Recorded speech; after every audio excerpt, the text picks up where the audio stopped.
Well, hey there, Cornwall Church, and welcome to the weekend to you here in Bellingham, to those at our Skagit campus, our community sites, and to those joining and attending church online. It's great to welcome you. Next weekend, Pastor Bob will kick off our fall series as we look at the puzzle of parables.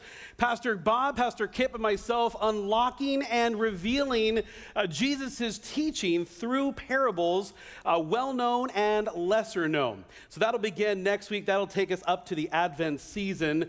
As for this weekend, Pastor Bob is not here. He's actually down in Oregon running his 16th Portland Marathon.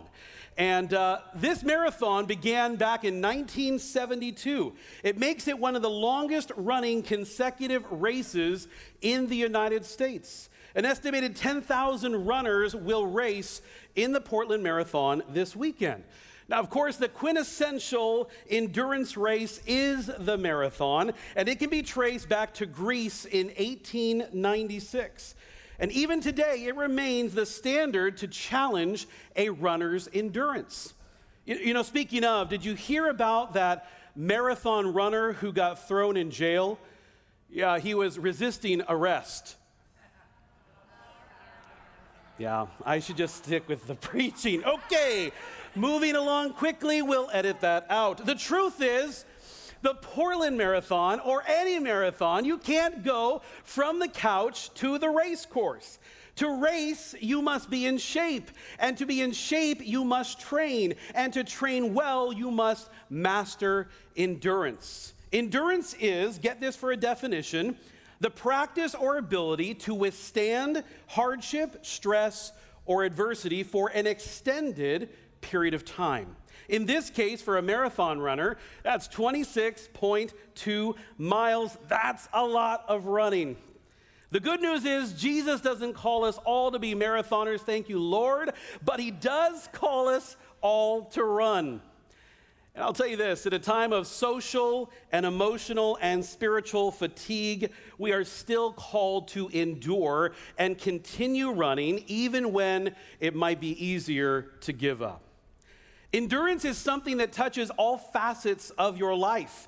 It's not just for sports. It's in your family. It's in your marriage. It's in your workplace, your parenting, your personal soul care. And for those following Jesus, we have a hope and a reason to keep running that race set before us all the way to the finish line. Now, Hebrews 12 gives us the most simple yet detailed picture of how it is we are called to run. But before we dive into the text, there are two disclaimers. Number one, the figurative picture that Paul is going to paint for us is one around athleticism. It's around running and endurance. For the non-Bobs and the non-Ragnar runners of the room, know this. Yes, there is physical endurance, all about your body and your mind, your strength and your training. But I'm way more interested today in your spiritual endurance. That's Holy Spirit based. That's all about your heart and your mind, your head, your faith, your walk with Jesus. And for runners and non-runners alike, that is what we're talking about today. Second disclaimer is this: if you've been around the church for any amount of time, you've likely heard someone at some time preach on this passage. And so for you, let me say this.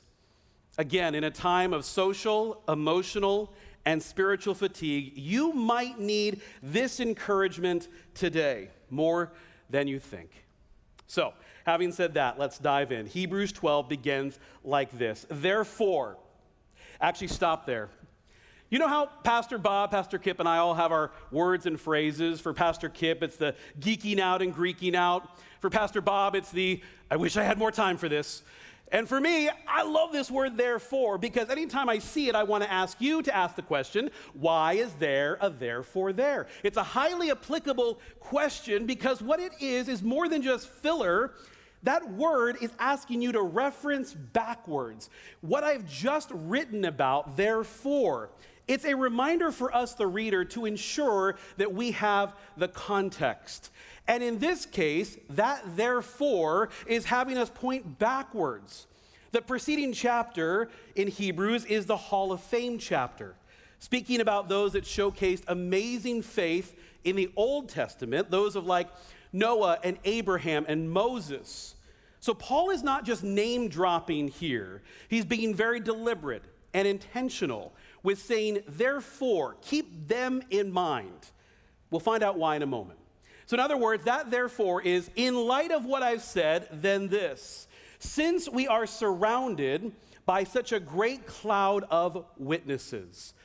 The setting here is being described of one of athletic nature, taking you to a place of competition. This is Lumen Field. Now, I had a chance to be at Lumen Field on its opening day for a tour of the seats and the locker rooms and the field itself. Now, I've been to Husky Stadium. I've been on the ground there at the Kingdom, but nothing compared to being on the turf at Lumen Field.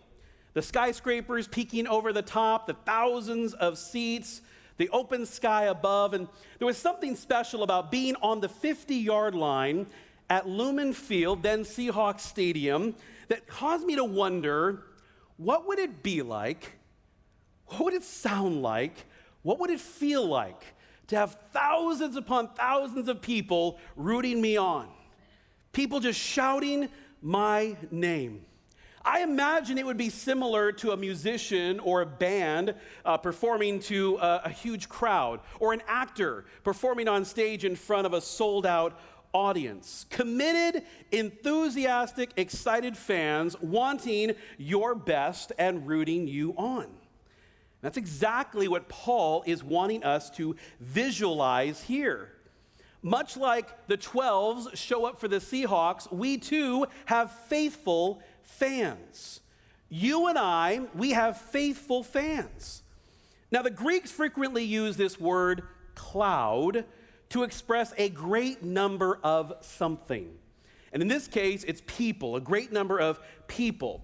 So in this cloud of witnesses, who were these people? In fact, if you take the word witnesses, the actual literal translation is testifiers in Greek. So what he's saying is these men that filled the stands, this cloud of witnesses, were living testimonies of people with great faith that have been there and done that. Paul is suggesting here the stands are filled with those mentioned in the therefore, in the previous chapter.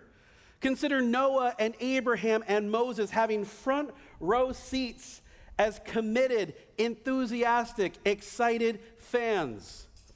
Imagine as you're running, Noah yells out, "Hey, there'll be naysayers, keep running."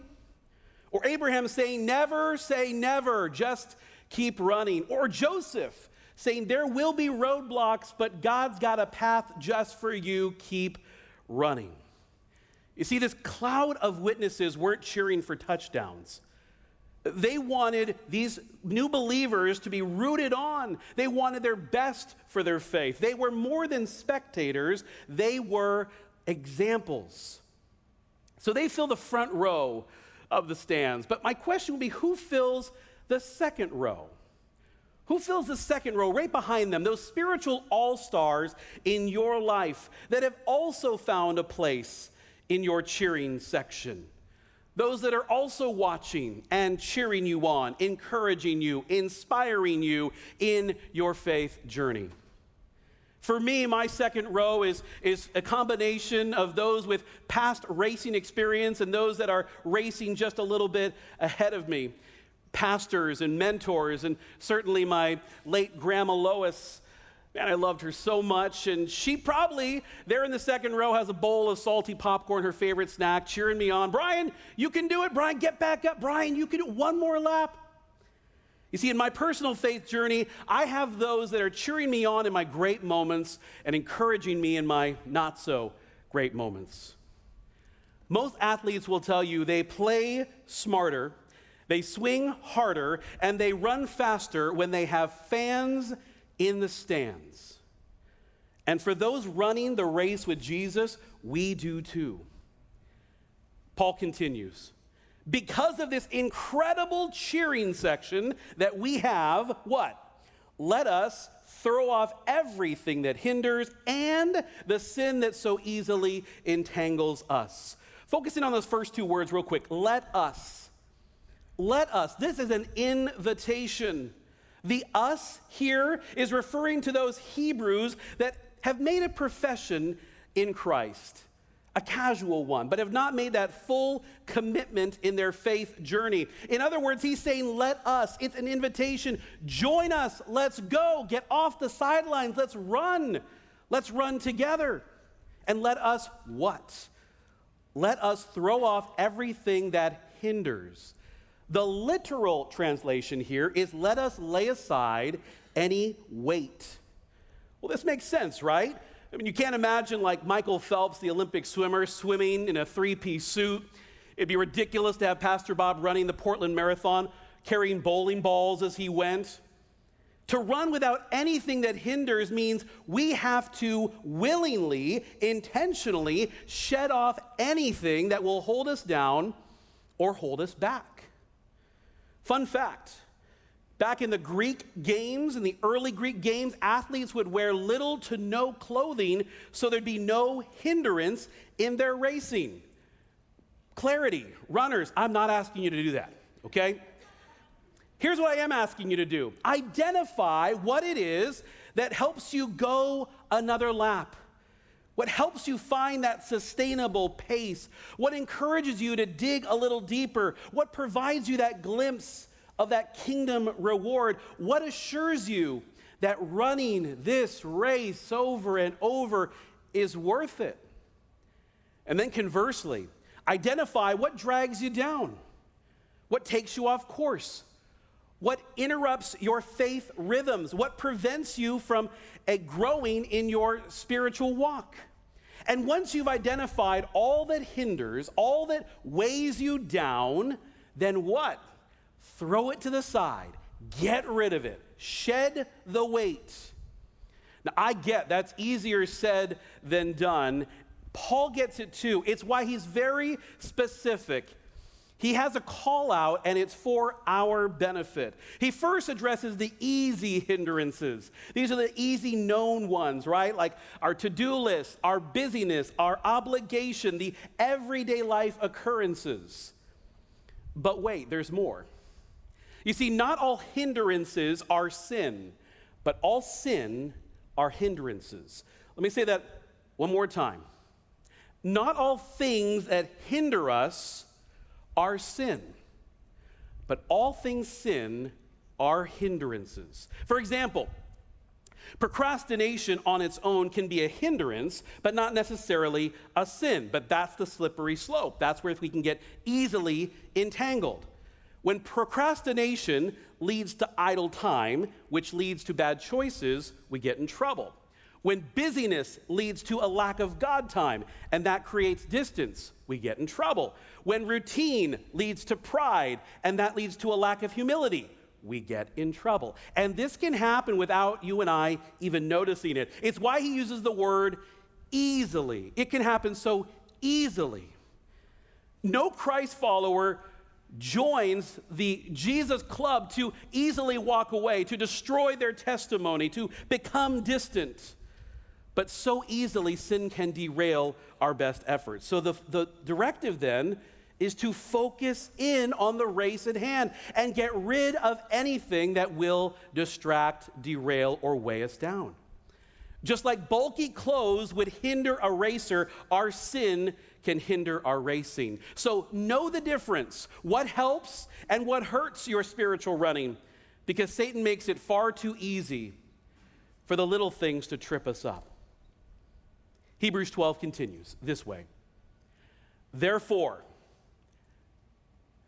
since we are surrounded by a great cloud, we've got the idea of throwing everything away, the things that easily entangle us, then what? Let us run with perseverance the race marked out for us. So with our faithful fans in the stands and our hindrances tossed to the side, and after preparing to run, it's time to go. It's time to run and run and run and run and keep running.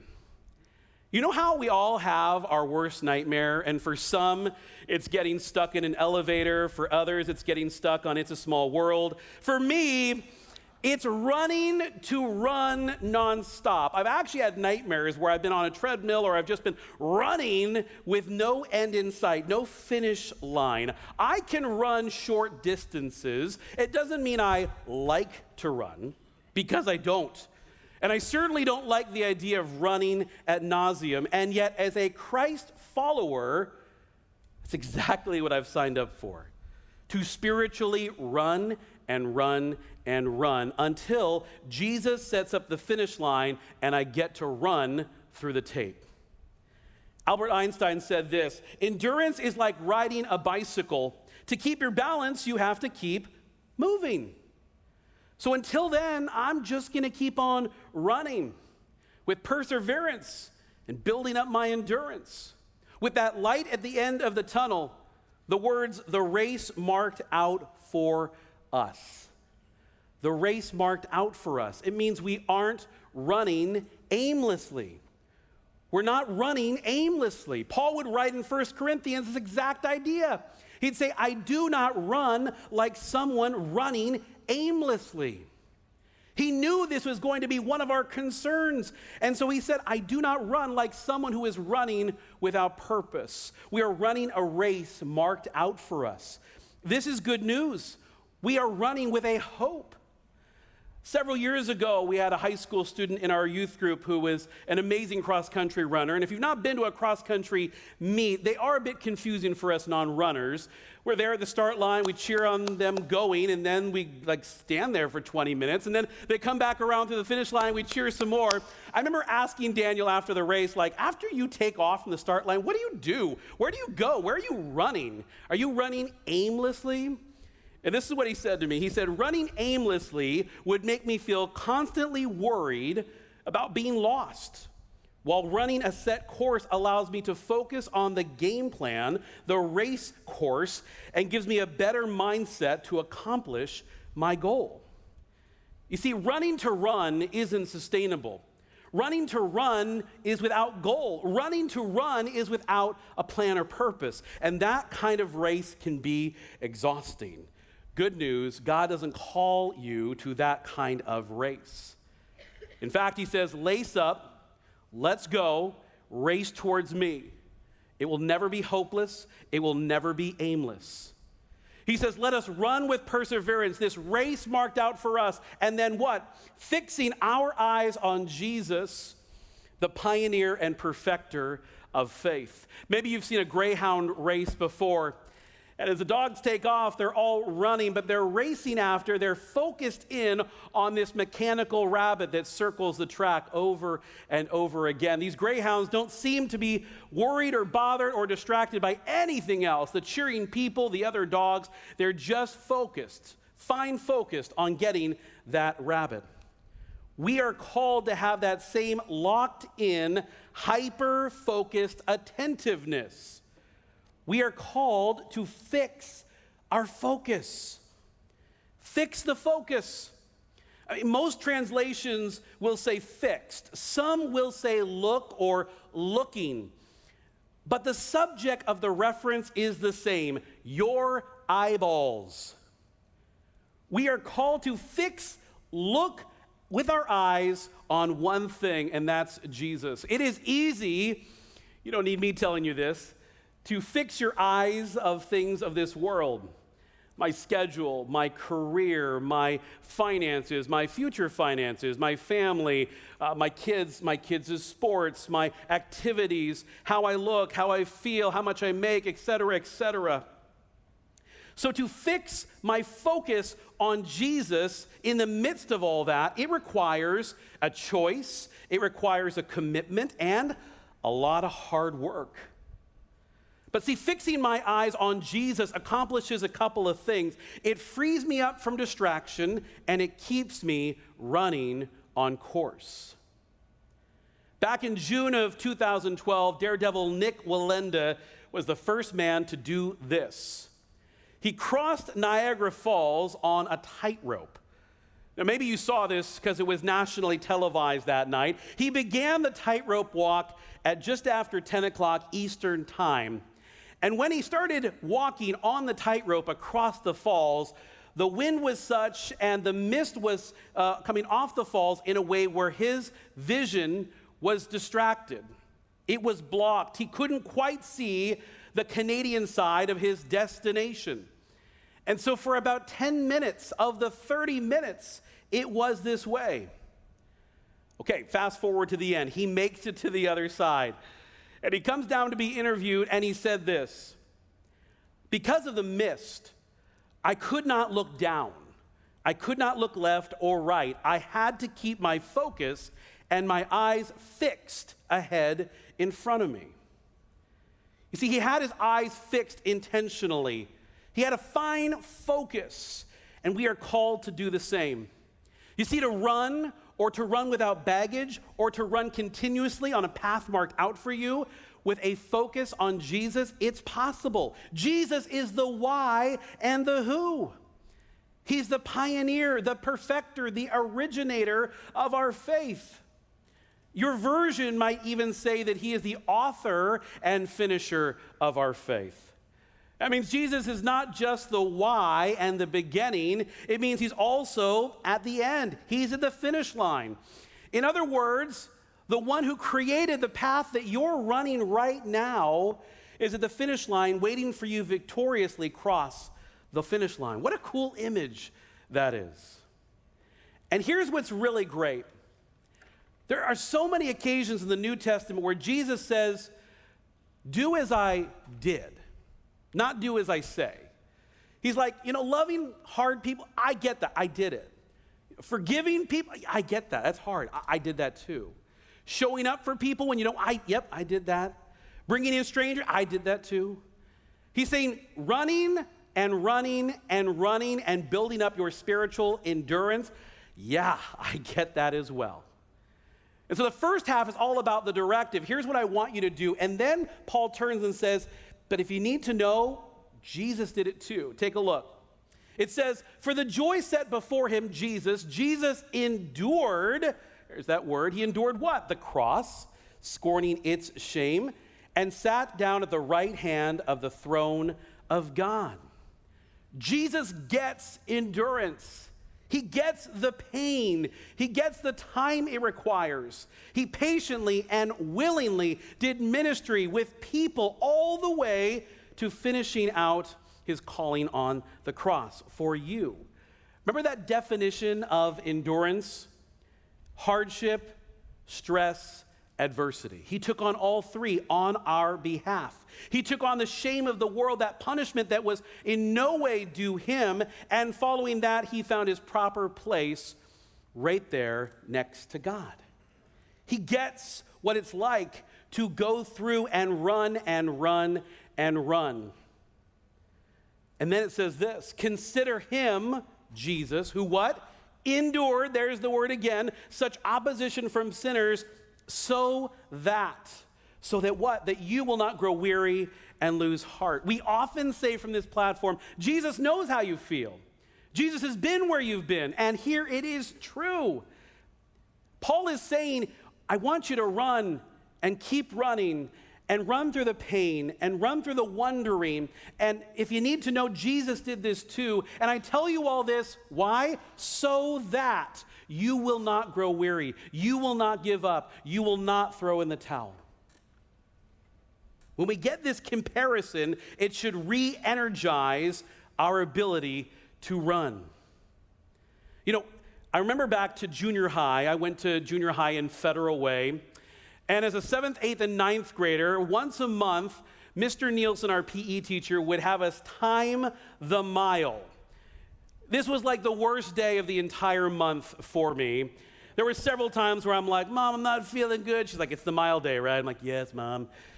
Didn't like the mile, but I remember distinctly he would take us from the gym. We'd come down to the track. He'd gather us all up, and he'd say, ready, set, go. And you better start running. And here's the thing. Lap 1 was like fun. You're catching up with friends. Like, how was your weekend? You want to trade baseball cards later? Okay, it's great. Everyone's just having a great time on lap 1. Then lap 2 happens, and my pace slowed a little bit. The show-offs took off. I'm like, cool, see you later, dude. Slow pokes, we're just going to be back here, being cool back here. And so we're running That's lap 2. And lap 3 is when I'm actually questioning life. I'm thinking to myself, Brian, this is tunnel vision. Brian, you don't have asthma, but you can't breathe. I mean, this is lap 3 for me. And I remember lap 3 because in lap 3 is when I would hear 3 words from Mr. Nielsen. As I was on one end of the track, on the other side, I would hear him shout out, gut check time. And I would remember he would actually put my name with it. Brian, it's gut check time. What it meant to me was he knew that I had a little more gas in the tank. What it told me was he was watching out for me. It told me he knew that I had a little bit more to give. He believed I could do it. And Mr. Nielsen was a great runner, so I knew he had run this race before. So he would yell out gut check time, and through the pain and the struggle and the perseverance, before I knew it, I had crossed the finish line for that mile, for that month. You see, we're called to keep on running, to find that second wind. Endurance is an action word. It's why verse 3 ends with that, so what? We're called to be mindful that our race coach, Jesus, has endured ahead of us. And when we consider him, we ought to be able to battle our weariness and that desire to give up. This verse, that so that, can be our boost. See, here's what's incredible. The challenge placed in front of the Hebrews is the reality set before us today. Endurance is nothing new. Endurance is also something not easily attained. It is something you have to work at. So the question to consider is, how's your running going? How are you doing in your race? Can you say, when in regards to your running, what Paul said in Acts 20:24, my only aim is to finish the race and complete the task the Lord has given me. My only aim is to finish the race. Or 2 Timothy 4:7, I have finished the race. I have kept the faith. Are you in a place where you are running and running so you can say, I finished the race. I finished well. You see, others have raced ahead of you and won. And their crossing the finish line should be an encouragement for you as well. For us today, are you willing to endure? Are you willing to get in shape to persevere? Laps 1 and 2 are done. We are squarely in lap number 3. So, some thoughts for us. For us today, who makes up your cloud of witnesses? Who in this world is watching out for you? They're sitting in the coliseum of your life, and they're cheering you on. They want you to succeed. They want you to finish well, persevere, grow in your faith, and keep on running spiritually. For us today, what do you need to throw off? What do you need to get rid of today, every day, this week, or even forever? What is weighing down your life, your heart, or your mind? Because whatever it is, avoid it, drop it, let it go, get it to the side. Paul doesn't mince words. He's like, if it's weighing you down, then get rid of it. Are you ready to run, or are you tangled up in life stuff? Do you still have boots on when you need to have Nikes on? How is your running going? Are you tangled free? For us today, do you need blinders on? There's a reason horses wear blinders. There's a reason greyhounds run like this, because they're fine focused. Do you need blinders today? And for us, can you find a comfort and a peace in oftentimes not knowing the race course set ahead of you, and yet knowing the race director, Jesus, he's got this course set just for you. It's just for you. And so when the hill seems insurmountable and the distance seems a little too long, can you find peace and be reminded that Jesus has raced your course and is cheering you on? Sean Farrell says this: That is the name of the game, endurance.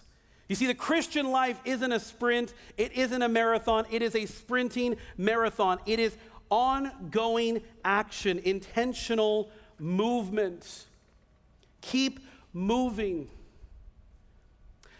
According to the Boston Marathon Runner's Guide, without proper endurance training, most runners will want to give up around the 20th mile. 20 out of 26 miles. For a runner that has not mastered endurance with just 6 miles to go, the body says, you're done. You can't go anymore. It's over. Perhaps today, you're feeling like it's your 20th mile. Perhaps today you feel like you are on lap 3. You're ready to toss in the towel. You are ready to give up. And I would guess you're not alone. You see, for 18 months, we have been running. We have been running through a global pandemic. We lived at home. We ate at home. We did school at home. We worked from home. We masked up. We canceled vacations. We canceled play dates. We did church online. And through it all, we stayed the course. We fixed our eyes, and we kept running. And then about the time that we thought we had reached the finish line, we discovered there's more race to run. There's more race to run. And so here we are. It's October and we are still running. And I got to tell you, I'm tired. You might say, you're paid to be a pastor at Cornwall. You get to fill your soul and your life all the time with Jesus. You're right. And I'm also just a human that's tired. I am tired. I'm sure you're tired too. And maybe a break on the sidelines sounds pretty good right about now. And yet, as a follower of Jesus, our endurance is to race the long distance, to keep our eyes focused and to keep on running. John MacArthur would say it this way: endurance is the steady determination to keep on going, despite the temptation to give up. To engage our spiritual endurance is to make a renewed commitment day after day, maybe moment by moment, even when challenges and hardships come before us. It will require tolerating that side ache on lap number 3 and remaining steadfast even through criticism and discouraging odds. Romans 5:3, I love this. It says, suffering produces endurance. Endurance produces character, and character produces hope. Suffering to endurance, endurance to character, character to hope. In the spring, I was at a high school track meet. And I remember being there in the stands, and one by one, I think it was the mile race, one by one, racers would come through the finish line and get their time recorded. And I thought at one point we had seen the last racer, and then off to my right I hear a slow clap start. And then soon that clapping gained some momentum, and then more people started clapping in the stands, and then that transcended down to the field. And before I knew it, this cloud of witnesses, of coaches, competitors, and parents were cheering on one final runner. I look off to the left, about 200 yards out, and there she is running. And she looked how I felt on lap 3 of the mile. Wow. She looked exhausted. But here's what's awesome. She was running. She was running. And everybody saw it. And so as she made it to that straightaway about 100 yards away, you could see her just change her demeanor as that whole place was applauding and cheering her on. We became a cheering section, a cloud of witnesses. We wanted the best for her. I'll tell you, I don't know her name. I don't know her story. I don't know her at all.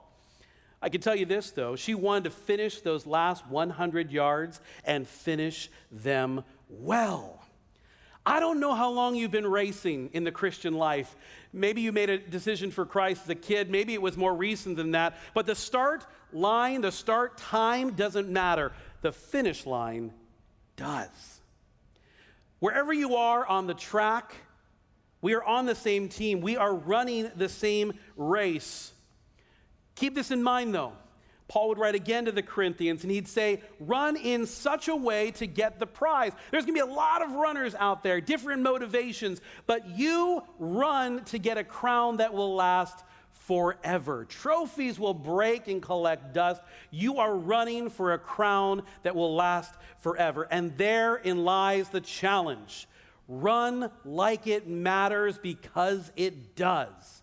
Run like it matters because it does. It matters to those in the stands that are rooting you on. It matters to those in your family and your support systems because as they spur and cheer you on, guess what? You are spurring them on too. It matters to those that are watching your race from afar, just wondering how your faith will fare when your endurance is tested. And it matters to the Lord, who created your course, is coaching from the sidelines and occasionally yelling out to you, gut check time. Here's the bottom line. 3 very simple verses in the book of Hebrews boils down to this summary. Consider your cheering section rooting you on, throwing aside anything that will hinder your racing, running a predetermined course, fixing my eyes on Jesus and realizing he's done this before, all that so that I can run with confidence, with endurance, with perseverance, with passion, understanding, excitement, and a commitment to finish the race